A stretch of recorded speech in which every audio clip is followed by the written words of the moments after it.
სახელითა მამისათა და ძისათა და წმინდისა სულისათა ამენ. წმინდა მთავარი იოანე ოქროპირი მიათე ქადაგება ქედმაღლობასა და პატივმოყვარეობაზე. როცა სულს გაამაყებული ადამიანი დაამდაბლო ვრცელ საუბრებს ნუ მოხვედი, არამედ მას მხოლოდ მისი ბუნება შეახსენე და მკაცრად გაკიცხე ამ სიტყვებით: რასა მე ამ პარტავნობა მიწა იგიდან ნაცარი. ეს სიტყვები არის ისუს ირაქის წიგნიდან. ხოლო თუ კი იგი იტყვის, რომ ეს სიკვდილის მერე ხდება, მაშინ იგი სიცოცხლეში დაამდაბლე და ასწავლე, რომ იგი მიწა და ნაცარია, იმიტომ რომ არ იცის, რომ იგი ახლაც იგივეა.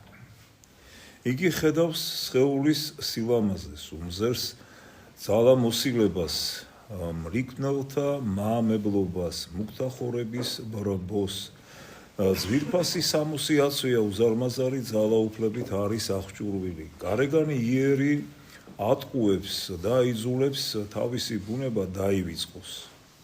იგი საფუძს მხოლოდ სიკვდილისაგან ელის.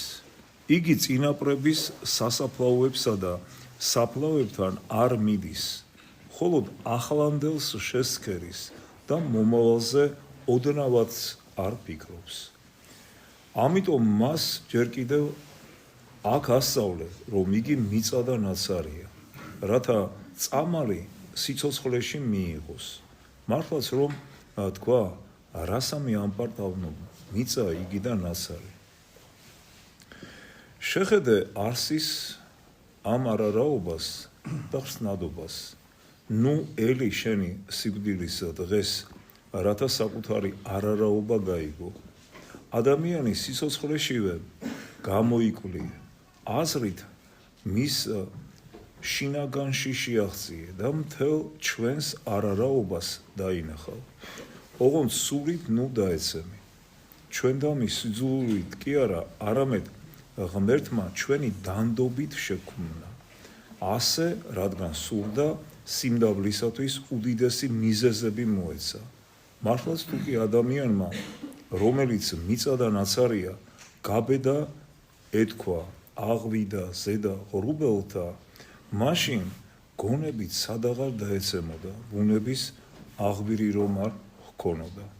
ამგვარად, როცა შენ თავხედ ადამიანს ნახავ, რომელიც ყელყელაობს, წარბებს ზემოთ სწევს, ეტლით დაჰქრის, იმუქრება, საპყრობილეში აგდებს, ჩაგრავს, სიკვდილს მისცემს, მას უთხარი, რასამე ამ პარტავნობა მიწა იგიდან ნაცარი, რამე თუ ცხოვრებასავე მისა ნაწლევი, მისი მადლით არსავს. ესე არა მარტო უბრალო ადამიანზეა ნათქვამი, არამედ თვით სამეფო ტახტზე მჯდომარეზეც. შენ ძოწეულს, გვირგვინს, ოქროს სამოსელს კინო უყურებ, არამედ თვით ბუნება მისი გამოიკვლიე და დაინახავ, რომ მათ ქვეშ მიწა იმალება. ჭეშმარიტად, ყოველი დიდებაი კაცისაი ვითარცა ყვავილი, როგორც ამბობს პეტრე მოციქული, ყვავილი თივისაი. ადამიანო, რის გამო და რატომ ხარ საკუთარ თავზე მაღალი აზრისა? დაეშვი შენი ფუჭი სიმაღლიდან, შენი ბუნების არარაობა განიხილე. შენ მიწა და ნაცარი ხარ, ფერფლი და მტვერი, კვამლი და ჩრდილი, ბალახი და ბალახის ფერი. ასეთი ბუნებით ცხოვრობ და საკუთარ თავზე მაღალი აზრისა ხარ. მითხარი, ამაზე სასაცილო რა შეიძლება იყოს? შენ ბევრ ადამიანზე უფროსო, მაგრამ რას გარგებს, რომ ადამიანებზე ხელმწიფებ? თვითონ კი ვნებების ტყვედა მონახარ. ეს იმას გავს, ვინმეს რომ შინ მსახურთაგან ცემატყება და ჭრილობები მიეღო, ხოლო მოედანზე გამოსულს სხვებზე ძალაუფლებით მედიდურობა დაეწყო. შენ ყოველგვარი ვნების მონახარ და იმით ამოყოფ, რომ წარმომავლობით შენს თანასწორებზე ხელმწიფებ. ჰოი ნეტავ პირველებზე გებატონა და უკანასკნელთა თანასწორი ყოფილიყავი. ანუ ვნებებზე გებატონა და ადამიანთა თანასწორი ყოფილიყავი. თუკი მართლაც კეთილის საქმეებით ვინც იკვეხნის ის გაკიცხვას იმსახურებს და მათ გამო ყოველგვარ ჯილდოს კარგავს, მაშინ განა ყველაზე სასაცილო არ აღმოჩნდება ის ვინც სრულიად უფასური საქმეებით მედიდურობს და აქაური დიდების გამო ამაყობს. უბადრუკო და უბედური. როცა შენი სული უმძიმესი სნეულებით იღუპება, როცა შენ უკიდურესი სიღატაკით იტანჯები, იმით ამაყობ, რომ ამდენი და ამდენი ტალანტი ოქრო გავს და მრავალი მონა გყავს. მაგრამ ეს შენი არ არის და თუ შენ ჩემი სიტყვების არ ვეჯერა, გამოცდილებიდან შეიტყვე, რაც ადრე უკვე ყოფილა. ხოლო თუ კი ვნებით ისეთი მთვრალი ხარ, რომ გონს ვერ მოგაგებს ვერც ის, რაც ხვებს ემართება, მაშინ ცოტა დაიცადე და საკუთარი გამოცდილებით შეიტყობ, რომ სიმდიდრისაგან არავითარი სარგებელი არ არის, რომ სიკვდილის პირას მყოფი უკანასკნელ ამოსუნთქვამდე მისული, როცა 1 საათის გამკარგველიც კი აღარა ხარ, მოკლე წუთსაც კი შენ უნებურად მას თანადამსწრეებს დაუტოვებ, თანაც იმათ ვისთვის დატოვებასაც არ ისურვებდი და შენი ნების საწინააღმდეგოდ დაუთმობ იმათ, ვისაც ადრე მასზე შეხედვის ნებასაც კი არ აძლევდი. ხომ ხდება ასე, რომ ადამიანი, უმდიდრესი ადამიანი ტოვებს ყველაფერს, რაც სიმდიდრე გააჩნია და ხშირ შემთხვევაში უტოვებს იმათ, ვისაც მართლაც სიცოცხლეში არაფრად არ თვლიდა. მართლაც ადამიანთა საქმეების არსი სხვა არაფერია თუ არა ფერფლი და მტვერი, კვამლი და ჩრდილი და მასზე უფრო შეურაცხიც კი. მართლაც მითხარი, რა მიგაჩნია დიდად რომელ წოდებას თვლი, ვიპატოსის წოდებას? ეს ვიპატოსი პირველი ჩინოსანი ბერძნულ რომაულ იმპერიაში, რომელიც იმპერატორის სრული ძალაუფლების მქონე ნაცვალი იყო და ხელთეპყრა პრეფექტურის მთელი სამხედრო და სამოქალაქო მართვა, ანუ უმაღლესი ჩინოსანი იყო. მართლაც მრავალი ფიქრობენ, რომ ამ წოდებაზე უფრო მაღალი აღარაფერი. ამგვარად იმასთან შედარებით, ვინც ასეთი ბრწყინვალებით არის გარეშე მორთმული და ასეთ დიდ გაოცებას იწვევენ, არაფრით ნაკლები არ არის ისიც, ვინც ვიპატოსი არ არის. პირველიც და მეორეც ერთსა და იმავე წოდებაში არიან, იმიტომ რომ ერთიც და მეორეც ცოტა ხნის შემდეგ ერთნაირად შეწყვეტენ არსებობას. როდის იყო ვიპატოსი, რამდენ ხანს? მითხარი, 2 დღით? ეს სიზმრებშიც ხდებოდა ხოლმე, მაგრამ ის სიზმარიაო იტყვი. მერე და რა? განა ის, რაც დღისით ხდება, სიზმარი არ არის? ანუ მალე წარმავალი არ არისო? მითხარი, ძილს უფრო ამას რატომ არ უწოდებთ? როგორც დღის დადგომისას აღმოჩნდება, რომ სიზმარი არაფერია, ზუსტად ასევე ღამის დადგომისას აღმოჩნდება, რომ დღის საქმეებიც არაფერია და როგორც დღისით არავის ახარებს ის, რაც ღამით იყო, ზუსტად ასევე შეუძლებელია, რომ ღამით ვინმე კბებოდეს იმით, რაც დღისით ხდება. იმიტომ რომ ეს ყოველივე მალე წარმავალია.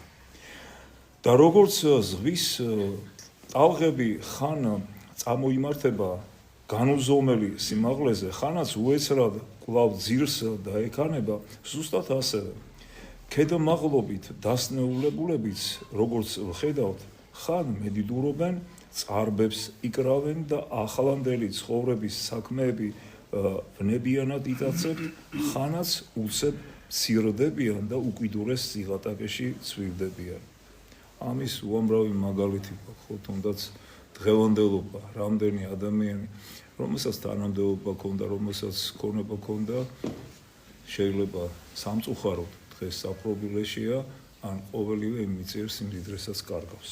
სწორედ მასზე მიუთითებდა ნეტარი დავითი, რომელიც ასე ამბობდა: ნუ გეშინინ რაჟამს გამდიდროდეს კაცი და რაჟამს გამრავლდეს პატივი სახლისა მისისაიო. კარგად თქვა, ნუ გეშინინ, ანუ სიმდიდრეს უნდა გეშინოდეთო და პატივის უნდა გეშინოდეთო, რადგანაც ეს დიდი პასუხისგებლობა არის. და აი ნუ შეგაცმუნებს ამბობს იგი.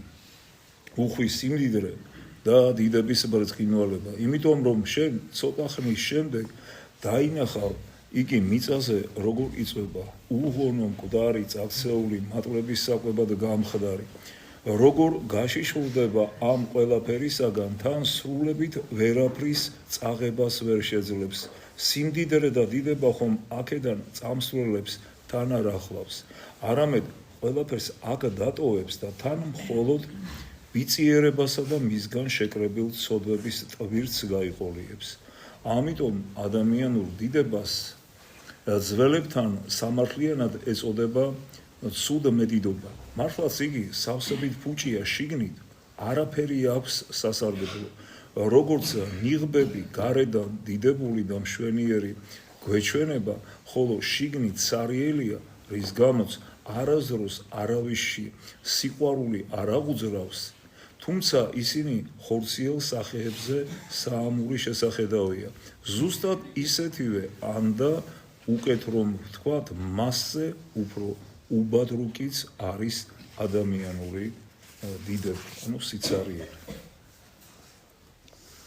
და როგორც წვიმის ბუშტები, როცა ზემოთ ადის, ძალიან სწრაფად სკდება, ზუსტად ასევე კედმაღლობით გაბერილებიც ადვილად იღუპებიან.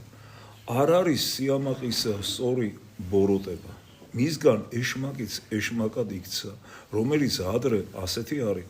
ზუსტად ასევე პირველი ადამიანიც დაეცა და მოკვდავად იქცა ამაყი იმედებისაგან, რომლებიც ეშმაკმა შთააგონა. იმის იმედად ღმერთი გავხდებიო, მან ისიც დაღუპა, რაც ჰქონდა, სწორედ ამის გამო ღმერთიც მისი კიცხვითა და თითქოს მისი სიგიჟის დაცვით ამბობდა: აჰა ესე რა და მიქმნავით არცა ერთი ჩვენ მგანიო. თუკი ეშმაკმა, რომელმაც გარკვეული ძალაუფლება მიიღო იობზე, საფუძვლამდე გააცამტვერა მისი სახლი, გაანადგურა მისი სხეული, ასეთი სავალალო სანახაობა მოაწყო, ქონება დაღუპა, შვილები მიწაში ჩამარხა, ხორცი განგმირა, ცოლი წააქეზა, მეგობრები, მტრები, მსახურები აიძულა.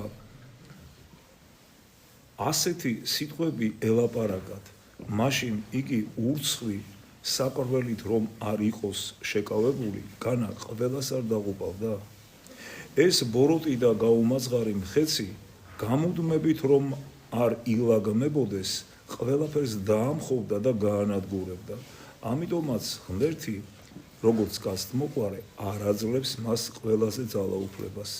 რითი არ აძლევს? სიმდაბლით.